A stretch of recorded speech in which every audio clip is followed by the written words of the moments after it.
তরুণ প্রজন্ম যদি একবার গর্জে ওঠে মুসলিমদের, ইনশাআল্লাহ তাআলা তারা সকল বাতিলের ভিত্তি ঘুরিয়ে দিতে পারে ইনশাআল্লাহ।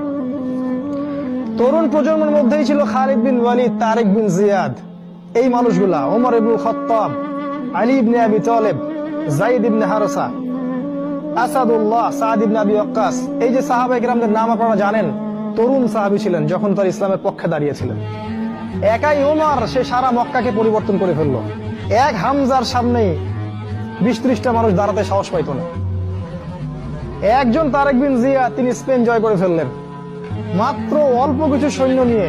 মোহাম্মদ বিন কাসিম আমাদের এই ভারতীয় উপমহাদেশ জয় করলেন। এখন আপনি মুসলিম হয়ে এখানে বসে আছেন। এই তরুণ প্রজন্মই পারে এই বাতিলের শিকড় উপড়ে ফেলতে। এই জন্য মাসিহুদ দাজ্জাল এবং তার অনুসারীরা খুব ভালো করেই জানে যে মুসলিম তরুণ প্রজন্মকে যদি আমরা আটকাতে না পারি, তাহলে আমাদের ভবিষ্যৎ খারাপ আছে।